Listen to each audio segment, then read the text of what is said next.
खुलुमबाय बड'लेण्ड आपडेटआव बयखौबो बरायबाय रादाबखौ फरायदों आं प्रमद खाख्लारिया। गिबि रादाबाव दङ धेमाजि जिल्लायाव रेलगारिनि सौनायाव सासे सुबुंनि जिउ खहा जायो। धेमाजि जिल्ला सनाय महकुमा नाहरजुनाव दिनै मोनसे गिख्रंथाव जाथाय सोमजिदों। मिथिनो मोननाय बादिब्ला गुवाहाटी कामाख्यानिफ्राय मरकं सेलेक फारसे फैबाय थानाय 15614 लाचित एक्सप्रेस रेलगारियाव सौग्रावनानै सासे सुबुङा जायगायावनो जिउ गोमायो। जिउ गोमानाय सुबुंखौ नाहरजुन गामिनि थागिबि जय्य दलेनि फिसाज्ला 36 बोसोरनि काशिनाथ दले होननानै मिथिनो मोननाय जादों। बे जाथायखौ लानानै ओनसोलाव मोनसे सोमोनांथाव थासारि सोमजिदों।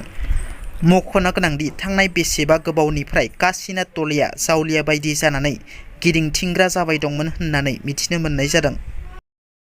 क'क्राझार देबरगाव ब्लक BPFनि मावखुलियाव लाइमोन BPFनि खौरांगिरि मेल। BTR सरकारा बाहायनाय खरसानि सायाव RTIनि गेजेरजों फोरमायदों BPF हानजाया। BTRनि सोलोंथाइ बिफाना स्पर्ट्स बिफानाव रां बाहायदों होननानै गोख्रों बिजाथाइ फोरमायदों UPPLनि नेहाथारि कास्टम बसुमतारिया।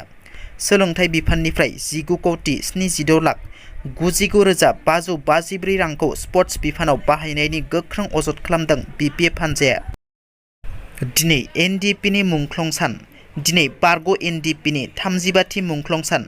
BSF एबा NDPनि गिबि मुंख्लं बिबां बोरगोरानि मुंख्लं सान। NDPनि कामान्डार मुंख्लं बिबां बोरगोराया 1988 मायथाइनि 14 सेप्तेम्बर दिनैनि सानाव सुथुरनि आखायाव आफादनि गिबिसिन मुंख्लं जादोंमोन। दिनैनि बे सानजोंनो लोब्बा लाखिनानै बारग' NDPआ 14 सेप्तेम्बर सानखौ माहारियारि मुंख्लं सान नेशनेल मार्टियार्स डे महरै फालिबोदों। गुबुन गुबुन बोसोराव फालिनाय बादिनो देग्लायबो इउनाइटेड फराम अफ एक्स NDPआ बाक्सा जिल्लानि रुपहि सम हाथायाव 35थि मुंख्लं सानखौ गाजा गोमजायै फालिदों। फुंबिलिनि हाबाफारियाव BTRनि गाहाय प्रमद बर' बिथाङाबो बाहागो लाहैयो। SI जन्मनि राभानि जिउ गोमानाय जाथायनि सायाव CBIनि नायबिजिरनाया सोलिगासिनो। SI जन्मनि राभा जिउ गोमानाय जाथाया 5 दानसो जानोसै, नाथाय दासिमबो रोखा जायाखै। बेखौनो लानानै दिनै फिन CBIनि हानजाखौ जख्लाबन्दायाव नुनो मोननाय जादों। CBIनि हानजाया SI जन्मनि राभानि जिउ गोमानायनि सायाव नायबिजिरनो जख्लाबन्दायाव फैदों। कलियाबर पुलिसनि मददजों CBIनि सा 6 सोद्रोमाफोरा नायबिजिरनो फैदों जख्लाबन्दायाव। BTRनि उदालगुरि जिल्ला सिकारिडाङा भैरबकुन्दनि फैलाव हायेनाव 10 लाख बिफां गायनाया बे समाव सोलिगासिनो दं। सानसेनि गेजेरावनो 10 लाख बिफां गायनाया मोनसे गिनेस वार्ल्ड रेकर्ड जानो थांगासिनो।